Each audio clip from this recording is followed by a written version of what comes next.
दर्शकबिन नमस्कार। सरकारले कोरोना नियन्त्रण तथा रोकथाममा 10 अर्ब रुपियाँ खर्च भएको विवरण सार्वजनिक गरेपछि सरकारको देशव्यापी रूपमा चर्को आलोचना भएको थियो। कहिले प्रधानमन्त्री निवास बालुवाटार अगाडि प्रदर्शन भयो त कहिले राजधानीको माइतीघर मण्डला अगाडि प्रदर्शन गरियो। कोरोना महामारीको यस्तो भयावह अवस्थामा पनि जनताहरू सरकारलाई घचघचाउन भने छाडेनन्। यसले के देखाएको छ भने सरकारको काम कारबाहीप्रति जनताको चासो पनि बढेको छ र अहिले अब सरकारलाई हात बानेर बस्नुपर्ने अवस्था पनि सरकारको रहेको छैन। विभिन्न मागहरूको लागि भएको नाराबाजीमा एउटा मुख्य मागलाई सम्बोधन गर्ने क्रममा सरकारले शनिबार प्रधानमन्त्रीको कार्यालयले 8 अर्ब 39 करोड रुपैयाँ कोरोना नियन्त्रण तथा रोकथाममा खर्च भएको विवरण सार्वजनिक गर्यो। सरकारले सार्वजनिक गरेको 8 अर्ब 39 करोडमा कहाँ खर्च भयो र खर्चको विवरण कस्तो रहेको छ भन्ने सम्बन्धमा तयार पारिएको यो एक रिपोर्ट।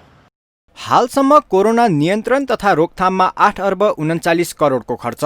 प्रधानमन्त्री तथा मन्त्री परिषदको कार्यालयले कोरोना रोकथाम तथा नियन्त्रणमा लागेको खर्च विवरण सार्वजनिक गरेको छ। देशव्यापी सरकारले भनेको खर्च विवरण सार्वजनिक माग गर्दै आन्दोलन चर्किन थालेपछि प्रधानमन्त्री कार्यालयले शनिबार खर्चको विवरण सार्वजनिक गरेको हो। प्रधानमन्त्रीका प्रेस सल्लाहकार सूर्य थापाले सामाजिक सञ्जाल मार्फत 8 अर्ब 39 करोडको खर्च सार्वजनिक गर्नुभएको हो। यसअघि उच्च स्तरीय समितिले शुक्रबार खर्च विवरण सार्वजनिक गर्ने निर्णय गरेको थियो। हालसम्म 8 अर्ब 39 करोड 11,79,000 रुपियाँ खर्च भएको विवरण सरकारले सार्वजनिक गरेको छ। खर्चको विवरण तीनै तहको सरकारबाट हालसम्म भएको खर्च विवरणमा देखाइएको छ। विवरण अनुसार सबैभन्दा धेरै खर्च गर्नेमा रक्षा मन्त्रालय रहेको छ।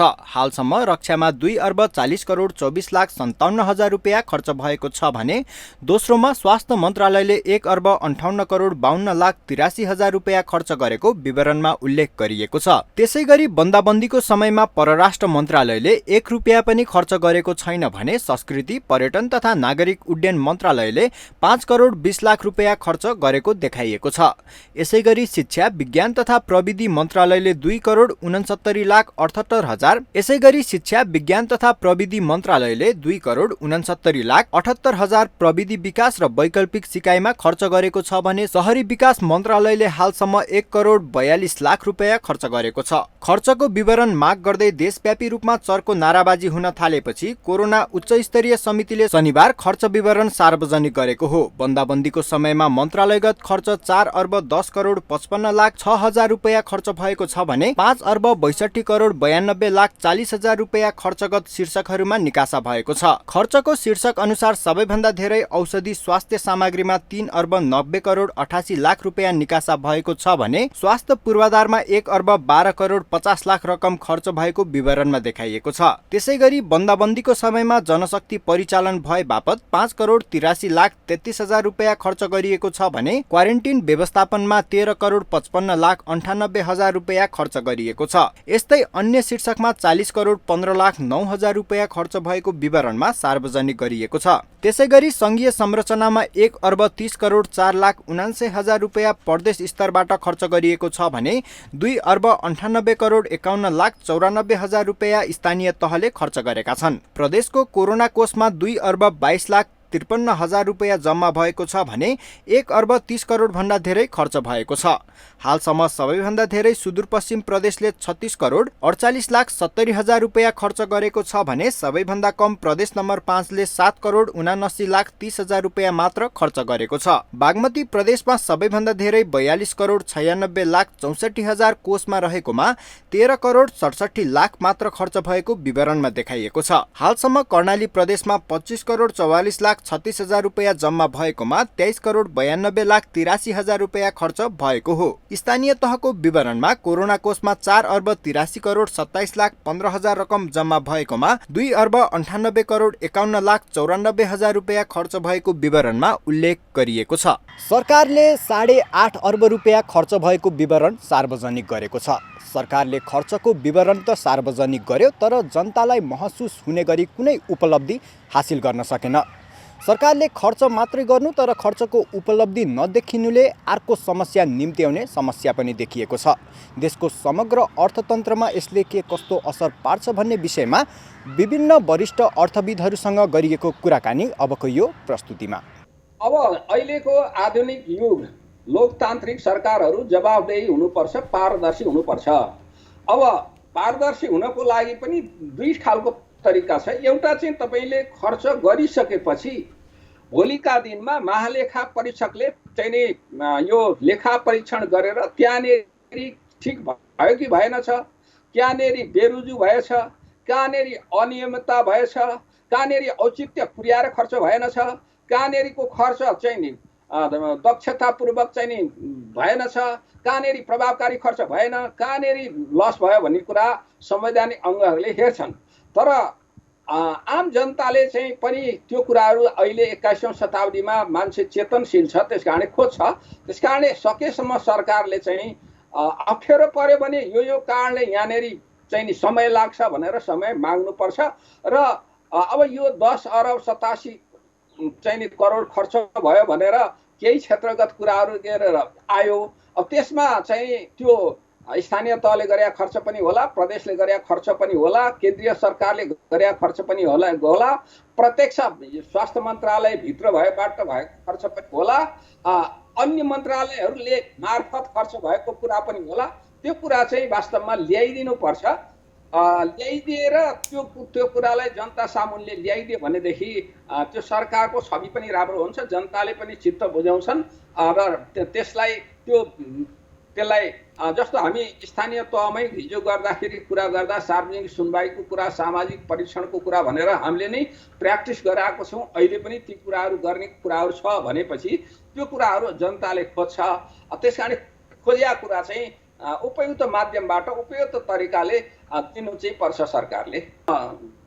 यो चाहिँ कुरा के हुन्छ भने अब यो खर्चलाई हाम्रो सिस्टमले हरेक कुरा सिस्टमले काम गर्दै गयो अनि सरकारले गरेका कुराहरू प्रभावकारी हुँदै गए र जनताले सेवा सुविधा प्राप्त गरेको अनुभूति गर्दै गयो भने चाहिँ जनतापट्टि काम पनि काममा लाग्छन् र सरकारले गरेको सेवा सुविधा त पाएकै छौँ र त्यो गुणस्तरीय नै छ भन्ने हुन्छ। तर त्यो कुरा अनुभूति गर्न सकेन भने अब कहीँनेरि त्यहाँनेरि नोक्सानी भएको अथवा जथाभावी खर्च भएको होस् वा नहोस्, अब राम्रै गरी खर्च गरेको ठाउँमा पनि शङ्काहरू उब्जन थाल्छ। त्यस कारणले गर्दा अहिले केही विभिन्न खालका चाहिँ स्वास्थ्य क्षेत्रमा भएका खरिदका कुराहरू आएका छन्, अन्य कुराहरू आएका छन्। त्यसमा यथार्थ कुरा के हो भन्ने कुराको चाहिँ बाहिर ल्याइदियो र जस्तो क्वारेन्टिनका कुरा छन्, क्वारेन्टिनमा बस्दाखेरि मान्छेहरूले सेवा सुविधा उपयुक्त ढङ्गले पाएन भन्ने कुराहरू आएको छ। सबै ठाउँमा पनि होइन होला, कतिपय ठाउँमा त म नि टेलिभिजनहरूमा हेर्छु बडा राम्रो ढङ्गले राखिएको पनि छ। तर केही यो कुरा के हुन्छ भने एउटा 10 ठाउँ छ भने 2 ठाउँ नराम्रो भयो भने नराम्रो कुराको प्रचार चाँडो हुन्छ। त्यस कारण यस्ता कुरामा सरकार अलिकति बढी सचेत भएर चाँडै त्यो कुराहरूलाई सुधार गर्नेपट्टि लाग्यो भने सजिलो हुन्छ। यस्तो लागि अहिले चाहिँ सबभन्दा बढी परिचालित गर्ने चाहिँ स्थानीय र प्रदेशलाई हो। केन्द्रीय सरकारले चाहिँ मापदण्ड बनाइदिने चाहिँ एउटा केन्द्रीय तहबाट साझा मापदण्ड बनाइदिएर अनि त्यो साझा मापदण्ड बनाइदिएर अनि उपयुक्त साधनहरू दिएर चाहिँ वित्तीय साधन र अन्य साधनहरू दिएर केन्द्र प्रदेश र स्थानीय तहलाई को क्षमता वृद्धि गर्नेपट्टि लाग्यो र यस्ता कुराहरू केन्द्रीय स्थानीय तहबाटै पनि सम्बोधन गर्ने व्यवस्था गरिदियो भने केन्द्रीय सरकारलाई सजिलो हुन्छ र यो के अब यस्तो कुराहरूलाई सरकारले जनताले खोजेका कुराहरू, आलोचना गरेको कुराहरू, समीक्षाको कुरालाई सकारात्मक ढङ्गले लिएर चित्त नबुझेका कुरोलाई हामी त्यो कुरा चाहिँ नि प्रष्ट पार्छौँ र त्यसलाई चाहिँ नि एउटा जिम्मेवार तरिकाले जिम्मेवार संस्थाको माध्यमबाट जिम्मेवार एउटा उपयुक्त पद्धतिबाट प्रष्ट पार्छौँ भनेर आश्वस्त पनि पार्दै जानुपर्छ र भएका खर्चहरू लाई गुणस्तरीय बनाउँदै गयौँ भने यी कुराहरू क्रमशः न्यूनीकरण भएर जान्छन्। गर्नलाई मुख्य कुरा त के हो भने हामी तयारी यो अब अलि नयाँ कुरा पनि पार्यो। अब हाम्रो नियमित किसिमका खर्च प्रणालीहरू छन्, हाम्रा नभएका होइनन्। खर्च कसरी गर्ने, कसले स्वीकृति गर्ने, कसले त्यसको अनुगमन गर्ने, कसको परीक्षण गर्ने, कहाँबाट त्यसलाई सार्वजनिक गर्ने भन्ने कुराहरू हिजो पनि हुँदै नभएका चाहिँ होइनन् ती व्यवस्थाहरू। तर ती व्यवस्थाहरूलाई कहिलेकाहीँ उल्लङ्घन गरिएको अवस्था पनि देखिन्छ। अब महालेखा परीक्षकले परीक्षण गर्दा नै खर्चहरूको सन्दर्भमा गुणस्तरीय ढङ्गले खर्च नभएको, अनियमित भएको, फर्चोट गर्नुपर्ने पेशकी समयमा फर्चोट नगरेको, प्रमाण कागजहरू नराखेको, हानि नोक्सानी पुर्याएको जस्ता कुराहरू प्रशस्त रूपमा त्यहाँ देखिएका छन्। त्यस कारणले गर्दा त्यसले पनि मान्छेलाई अलिकति शङ्का उपशङ्काहरू सिर्जना गरिदिएको छ। त्यस कारणले गर्दा अब अहिलेको बदलिँदो परिप्रेक्ष्यमा पनि अब यो चाहिँ नि तिनटै तहका आफ्ना आर्थिक कार्यविधि, सङ्घीय कानुन अन्तर संविधानले पनि आर्थिक कार्यप्रणालीहरूको व्यवस्था गरिदिएको छ। जस्तो सङ्घीय आर्थिक कार्यप्रणाली चाहिँ भाग 10 मा दिएको छ, त्यो चाहिँ नि उसमा सङ्घीय आर्थिक कार्य संविधानको।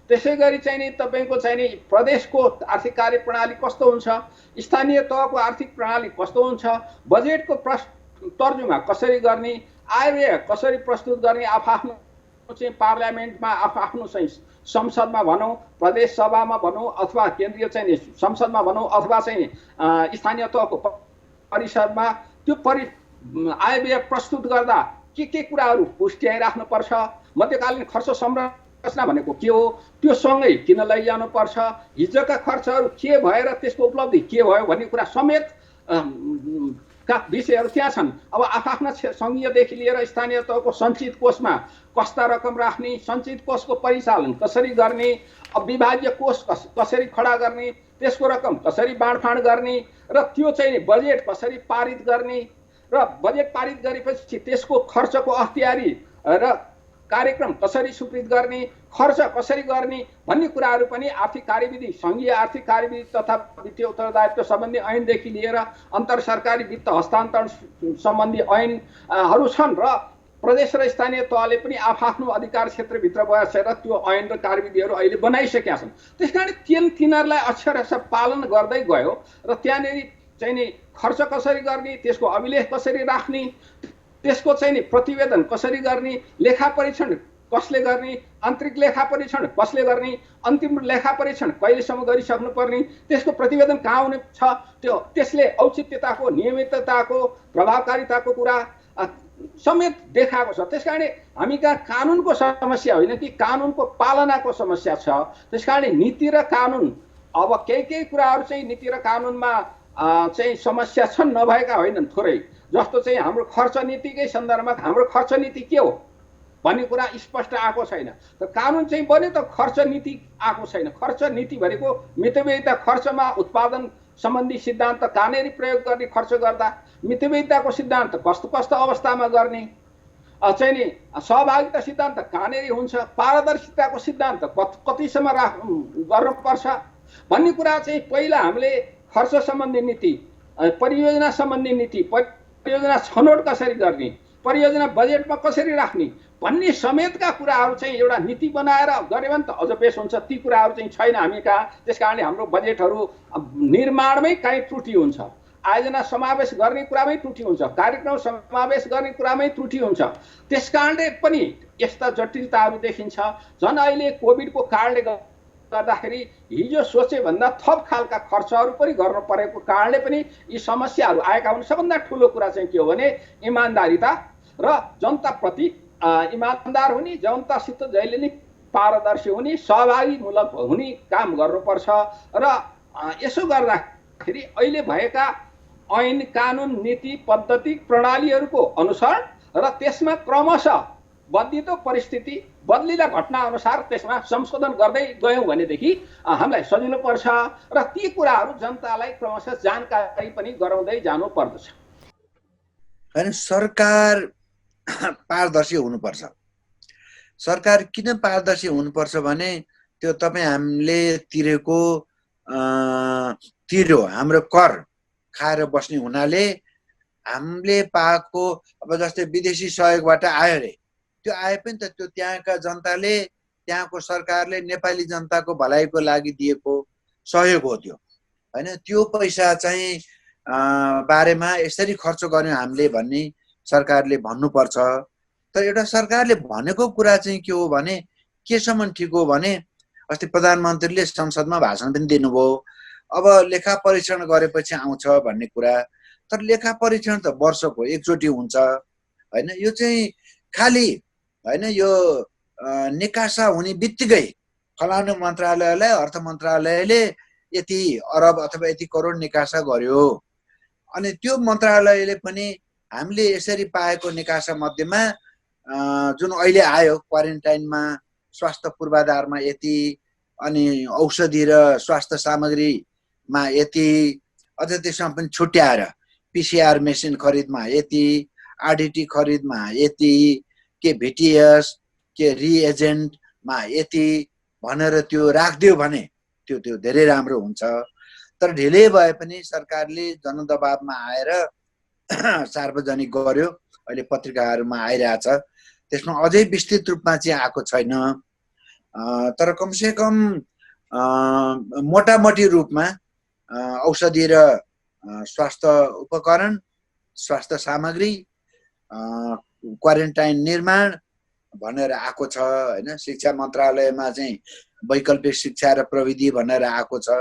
अब त्यसलाई बिस्तारै सरकारले अझ डिटेलमा गर्नु पर्यो र प्रदेश सरकारहरूले पनि कहाँ कहाँ कसरी खर्च भयो भन्ने कुरा निकाल्नु पर्यो र पालिका सरकारहरूले पनि हो हामीले प्रदेशबाट यति पाएका थियौँ, सङ्घबाट यति पाएका थियौँ, त्यो पैसा यसरी यसरी हामीले खर्च गर्यौँ भनेर एउटा सार्वजनिक सूचना पार्टीमा टाँसेर, अथवा अहिले त गाउँ गाउँमा एफएमहरू पुगेको छ, एफएमबाट भनेर, टेलिभिजनबाट भनेर, रेडियोबाट भनेर, पत्रिकामा छापेर, गाउँ सभा गरेर, अथवा सार्वजनिक स्कुलहरू जस्तो, स्वास्थ्य चौकी जस्तो ठाउँमा सूचना पार्टीमा टाँसेर त्यस्तो चाहिँ गर्नुपर्छ सरकारले। हजुर सानुजी। हजुर हजुर। अब यो जुन यो कोरोना नियन्त्रण र रोकथामको लागि चाहिँ अब खर्चको प्रणाली कसरी व्यवस्थापन गर्न सकिन्छ होला त? खर्चको प्रणाली त अब अहिले त्यो क्राइसिस म्यानेजमेन्ट सेन्टर होइन भन्ने खोलेको छ। एउटा यो रक्षा मन्त्री उप प्रधानमन्त्रीज्यूको अध्यक्षतामा एउटा समन्वय समिति पनि छ होइन। अब सबै त्यसलाई के गर्नु पर्यो भने अहिले त कमसेकम मन्त्रालयहरू सबै ठाउँमा कम्प्युटर त छ होइन। त्यो निकासा आउने बित्तिकै र खर्च हुने बित्तिकै त्यो विवरण उनीहरूले आफ्नो आफ्नो कम्प्युटरमा भर्ने र त्यो चाहिँ स्वतः त्यो सिएमसी होइन त्यो सङ्कट व्यवस्थापन केन्द्रमा जाने र त्यहाँको कम्प्युटरमा त्यहाँको स्प्रेडसिटमा तपाईँ हामीले खोलेर हेर्न पाउने त्यो व्यवस्था चाहिँ सरकारले गरिदियो भने अहिले जति गुनासोहरू आछन्, सरकारको काम कारबाही पारदर्शी भएन भनेर जुन आक्षेप आछन् त्यो सबै निराकरण चाहिँ हुन्थ्यो। खासै गाह्रो काम होइन होइन। त्यो तुरन्त अब त्यहाँ लेखा शाखा भइहाल्छ। अर्थ मन्त्रालयबाट वा मलेनिका कार्यालयबाट वा कोष तथा लेखा नियन्त्रक कार्यालयबाट त्यहाँ स्रोत जाने बित्तिकै निकासा जाने बित्तिकै ट्याक्क राखिदिने त्यसलाई यति आयो होइन। अनि कहाँ कहाँ बाँड्यो होला, फलान फलान मन्त्रालयमा यति बाँड्यो अनि त्यो मन्त्रालयले के गर्यो भनेर विस्तृत रूपमा हालिदिने। एकमुष्ट रूपमा चाहिँ त्यो क्राइसिस म्यानेजमेन्ट सेन्टरमा पुग्ने चाहिँ गरिदियो भने राम्रो हुन्छ र गर्नु पनि पर्छ सरकारले। र अब चाहिँ यो वा त्यो बहानामा निस्कन मिल्दैन, लेखा परीक्षण भएपछि निकाल्छु भनेर भन्नु हुँदैन। अहिले कम्प्युटरको युगमा सरकारले नै भनेको छ तपाईँहरू यो डेबिट क्रेडिट कार्ड प्रयोग गरेर हाम्रो राजस्व तिर्नुहोस् भनिरहेको छ। बिजुली अड्डाले अहिले टेलिकम कम्पनीहरूले तपाईँहरूले चाहिँ इलेक्ट्रोनिकली हाम्रो भुक्तानी गर्नुहोस् भनिरहेको बेलामा मन्त्रालयले अर्को मन्त्रालयले दिएको पैसा कम्प्युटरमा हाल्न कुनै आइतबार छैन, केही गाह्रो छैन, खालि अलिकति जाँगर चाहिँ लिएर आउन सक्नु पर्यो। अब सरकारले आफ्नो कुनै निकाय कुनैबाट केही सूचना सार्वजनिक गरेको भन्ने कुरो मिडियामा सुन्नमा त आएको छ र यस्तो अवस्थामा चाहिँ सरकारले नेपाली जनतालाई गर्ने खर्चको रिसिट राख्नुपर्छ भनिन्छ नि, त्यसको चाहिँ पारदर्शिता पनि नेपाली जनताले खोज्ने नै हुन्छन्। त्यसैले अब सरकारले यी विभिन्न कार्यक्रममा जनस्वास्थ्य सम्बन्धी राहत दिने कुराहरूमा जति खर्च हुन्छ त्यसको पारदर्शिता, त्यसको चाहिँ नेपाली जनतालाई भन्नुपर्ने हुन्छ। नत्र भने विभिन्न किसिमको आशंका, दुरुपयोगको आशंका हुने सरकारलाई नै अप्ठ्यारो पर्ने हुन्छ, जुन अहिले चाहिँ भइ पनि राखेको छ। त्यसैले सरकारले जति खर्च गर्छ त्यसको बिल भरपाई राख्ने र नेपाली जनतालाई चाहिँ आधिकारिक च्यानल मार्फत चाहिँ भन्ने र पारदर्शी गराउने कुराहरू चाहिँ आगामी दिनमा गर्नुपर्छ। यसबाट सरकारले चाहिँ पाठ सिक्नुपर्छ जस्तो मलाई लाग्छ। बजेटका उद्देश्य र प्राथमिकता तोकेको छ र बजेटका उद्देश्य र प्राथमिक पढ्दा ती राम्रै हुन्छ, सही रूपमा मूल्याङ्कन भएको छ र नेपाललाई सहयोग गर्ने दार्ती निकायले पनि हामीलाई सहयोग गर्दा यी कुरामा यो कोरोना महामारीको अवस्थामा यो क्षेत्रलाई चाहिँ प्राथमिकतामा दिनुपर्छ, राख्नुपर्छ र बजेटका यी उद्देश्य हुनुपर्छ पनि सार्वजनिक रूपमा भन्दै आएको पनि हो। तदनुरूप यो आगामी आर्थिक वर्षको बजेटमा बजेटका उद्देश्य र बजेटका चाहिँ प्राथमिकता तोकिएका छन्। त्यसमा कुनै शङ्का गर्ने ठाउँ छैन। तर बजेट कसरी विनियोजन भएको छ, यी बजेटले तोकेका उद्देश्यहरू, राखेका लक्ष्यहरू अनुसार उपयुक्त किसिमको बजेट विनियोजन भएको छ कि छैन र बजेटमा प्राथमिकता साथ राखिएका कार्यक्रम र परियोजनाहरूमा यथोचित बजेट विनियोजन भएको छ छैन, त्यो चाहिँ त्यही अनुरूप नेपाल सरकारले बजेट कार्यान्वयनमा आउँदा साथमा ती कुराहरू तदनुरूप चाहिँ कार्यान्वयनमा ल्याउनुपर्छ जस्तो मलाई लाग्छ। र अहिले बजेटले प्राथमिकता दिएको भनेको जनस्वास्थ्य नै हो। यो कोरोनाबाट यो चाहिँ स्थिति जुन उत्पन्न भएको छ यसको निराकरण, यसको व्यवस्थापनलाई बजेटले प्राथमिकता दिएको छ र तदनुरूप चाहिँ सरकारको बजेट कार्यान्वयन हुनुपर्छ। रोजगारीलाई प्राथमिकता दिएको छ। भारत लगायत अन्य मुलुकबाट नेपालीहरू फर्किँदैछन् र देशभित्र पनि प्रत्येक वर्ष 5 लाख बराबरको जनशक्ति लेबर मार्केटमा श्रम बजारमा आउने तथ्यलाई समेत दृष्टिगत गरेर तपाईको 10-15 लाख रोजगारी थप सिर्जना गर्नुपर्ने अवस्था चाहिँ छ। त्यसैले यो रोजगारीका अवसरहरू यो अवस्थामा कोरोना महामारीको अवस्थामा सिर्जना गर्नु चुनौतीपूर्ण छ।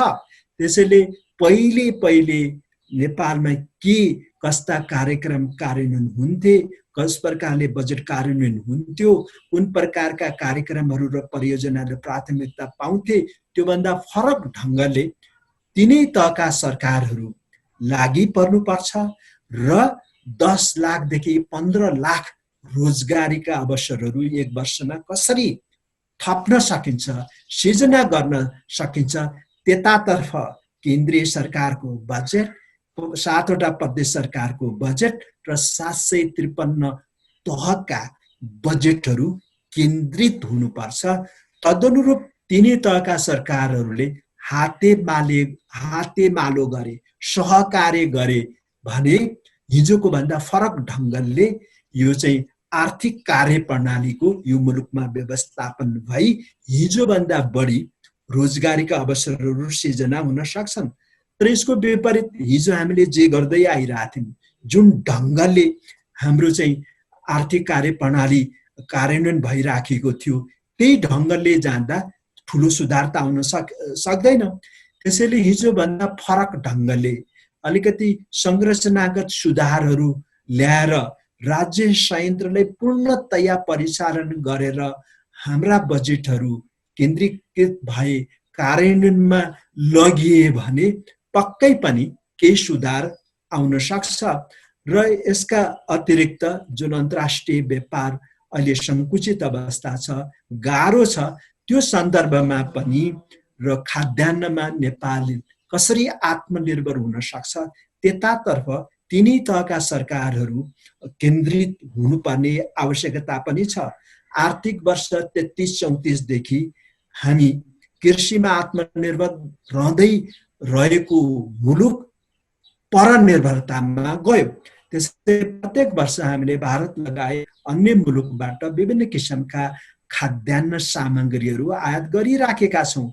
232 अरबको चाहिँ हामी सालिन्दा प्रत्येक वर्ष चाहिँ यो खाद्यजन्य पदार्थको आयात गरिराखेको अवस्था हो र यसमा ठुलो सुधार गरेर कृषि उपज, खास गरी खाद्यान्न, धान बाली, गहुँ बाली, कोदो, फापर, मकै अनि गेडागुडी जन्ने फलफुल, तरकारी यी जम्मैमा चाहिँ कसरी आत्मनिर्भर रहन सकिन्छ, यिनीहरूको कृषि उपजको बजारीकरण कसले खरिद गरिदिने हो, कहाँ भण्डारण गर्ने हो र वितरण प्रणाली, त्यो नेटवर्क, झापामा उत्पादन भएको तरकारी, धान चामल, कैलाली कञ्चनपुरमा उत्पादन भएको धान चामल काठमाडौँ, पोखरा, रुटबल, विराटनगरमा कसरी भित्र्याउने आदि सञ्जाल निर्माण गरेर सरकार अगाडि बढ्नुपर्छ र कृषि उपजमा आत्मनिर्भर हुने र स्वदेशमा धेरैभन्दा धेरै रोजगारीका अवसरहरू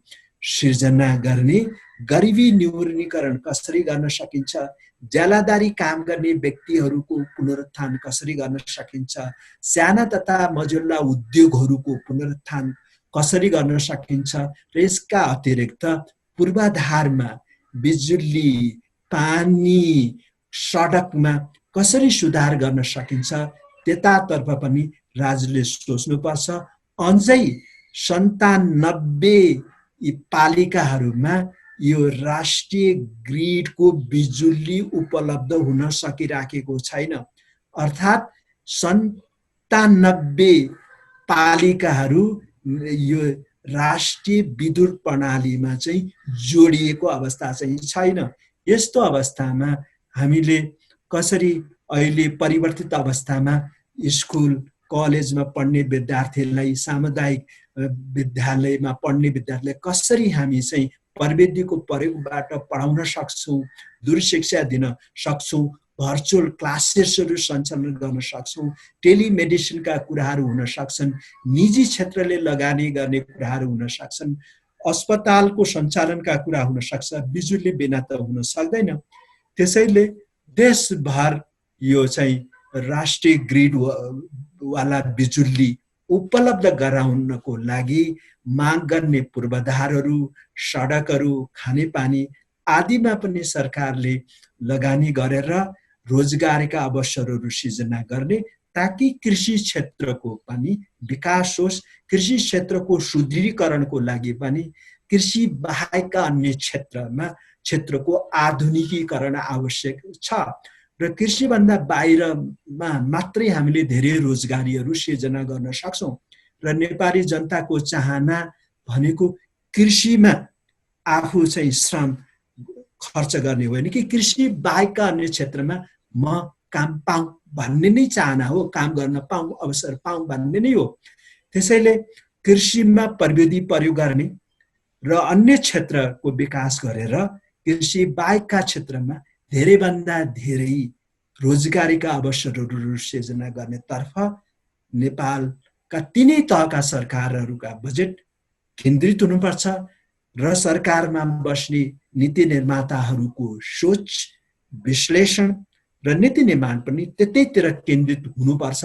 आगामी 3-4 वर्षसम्म यतैतिर केन्द्रित भएर काम हुन थाल्यो भने कृषिको पनि विकास भयो, स्वदेशभित्र रोजगारीका अवसरहरू सिर्जना भए, कृषि बाहेक अन्य क्षेत्रको पनि विकास भयो र अर्थतन्त्रलाई आधुनिकीकरण पनि गर्न सक्यो। त्यसैले अहिले सङ्कटको बेला छ, हामी धेरै काम गर्न सक्दैनौँ र थोरै काम गर्ने हो, कृषि मात्रै हो, कृषिमा आत्मनिर्भर हुनुपर्छ, कृषिमै रोजगारी छ भन्नेतर्फ हामी लाग्यौँ भने धेरै काम गर्न सक्दैनौँ।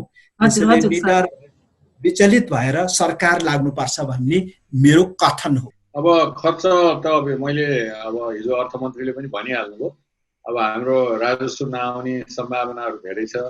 हाम्रो चाहिँ यो स्रोत लिमिटेड, तर हाम्रो चाहिँ साल बसाली खर्चहरू एकदमै धेरै छ भनेर, किनभने यो अहिले अलिकति हाम्रो सङ्घीयतामा जाँदाखेरि नै हामीले एउटा ठुलो संरचनाको एउटा कल्पना गऱ्यौँ, जसले गर्दाखेरि फेडरल गभर्मेन्ट एकदमै ठुलो भयो, यो प्रदेशहरू होइन स्थानीय तहहरू त अझ बढ्दैछन्। अब यही कन्टेक्स्टमा मलाई लाग्छ अब खर्च पुनरावलोकन आयोगले दिएका धेरै सुझावहरू छ, तिनीहरूलाई अब राजनैतिक रूपले कति कुराहरू गर्न गाह्रो होला होइन सरकारलाई, मन्त्रालयहरूलाई, तर त्यसैलाई हामीले अलिकति पक्रिनु पनि पर्यो होइन, किनभने एकचोटि भइसकेको अध्ययन हो, सरकारी अध्ययन हो, त्यसलाई चाहिँ पक्रेर हामीले अब 1 खरब 1.5 खरब 2 खरब कति घटाउन सकिन्छ। त्यसले त 4 खरबसम्म भनेको छ, तर हामीले 2 खरबसम्म घटाउन प्रयत्न गर्नुपर्ने देखिन्छ। एउटा चाहिँ त्यही नै भयो। अब दोस्रो त सरकारले पनि भनेको छ, हुन त अब यो हामी जस्तो देशहरूको यही बेलामा अब सायद मलाई लाग्छ यो साल अर्को साल यो 2 साल चाहिँ अब ऋणहरू निकै नै बढ्न सक्ने सम्भावना छ। अब ऋण चाहिँ पनि धेरै ल्याएर हाम्रो टाउकोमा ऋणको भार ल्याएर र ऋण पनि अनुत्पादक खर्चमा चाहिँ लगानी गर्न त भएन। त्यसलाई अलिकति विचार गरेर मलाई लाग्छ अलिकति यसपालि विदेशी सहयोगहरू नै हो, अनुदान लगानीकै कुराहरू हो। त्यसपछि अब सरकारले अब भनौँ न हाम्रो कुल ग्राहक उत्पादनको 5% अनि त्यसपछि कुल गत सालको कुल राजस्वको 5% ओभरड्राफ्ट र ऋण लिन सक्ने कानुनी व्यवस्था छ। अब त्यो सरकारले पक्कै पनि लिन्छ, किनभने यो आर्थिक वर्षमा पनि सरकारले पुरै ऋण लिन लागेकै छ। यही स्रोतहरूलाई हामीले म्यानेज गरेर लिएर जानुपर्छ। त्योभन्दा बाहिर हामीले स्रोत पाउँदैन। तर के भने अब सबभन्दा ठुलो कुरो के हो भने खर्चलाई नै प्राथमिकीकरण गर्ने र उत्पादकत्व बढाउने। अनुत्पादक क्षेत्रहरू भएका अब गाडी साडी इत्यादि कुराहरू धेरै पत्र पत्रिकामा आइरहन्छ होइन, तेलहरू पेट्रोलहरू इत्यादि कुराहरू, यिनीहरूमा चाहिँ सकेसम्म हामीले कसरी खर्च कटौती गर्न सक्छ त्यसमा अझ थप प्रयास गर्ने। खर्च पुनरावलोकन आयोगले दिएका सुझावहरूलाई अब अलिकति राजनैतिक रूपमा गाह्रो होला, र त्यसलाई पनि हामीले अलिकति ध्यान दिएर अगाडि जाने। अब यसो सरसर्ती हेर्दाखेरि धेरै गयो कि, किनभने धेरै गयो पैसा चाहिँ धेरै खर्च भयो, तर क्वारेन्टाइनको व्यवस्थापन इत्यादि कुराहरू राम्रो हुन सक्छ, राहत रोजगारी पनि धेरै सुरुवात हुन सकेको छैन भन्ने कन्टेक्स्टमा हो। अब हुन त यो हाम्रो संविधानले चाहिँ स्थानीय तहमा दिएको, प्रदेशमा दिएको पैसाहरू पनि जम्मै अडिट चाहिँ हुन्छ होइन, महालेखा परीक्षकहरूले अडिट पनि गर्छन्। त्यस कारणले खर्च दिने बेलामा चाहिँ मलाई लाग्छ दिनु चाहिँ अब केन्द्रले दिनुपर्छ, किनभने पेन्डेमिक महामारी भनेको चाहिँ स्थानीय तहले व्यवस्थापन गर्ने हो, तर खर्च त उनीहरूसँग एक्स्ट्रा त हुँदैन होइन। यो चाहिँ केन्द्रले व्यवस्थापन गर्नुपर्ने कुरा हो, संविधान त र प्र्याक्टिसमा पनि त्यस्तै हुन्छ। तर अब यो भनौँ न दिँदाखेरि हामीले अनुगमन गर्ने कुराहरू पनि होइन, अब त्यो कुराहरूलाई पनि सँगसँगै लिएर जानु पर्यो। हुन त अब म चाहिँ के भन्छु भने खर्च गर्ने व्यवस्थापन गर्ने चाहिँ स्थानीय तहमै हुनु पर्यो, पैसा तलै दिनु पर्यो, त्यसमा शङ्कै छैन। तर अनुगमन त केन्द्रले गर्नु पर्यो नि।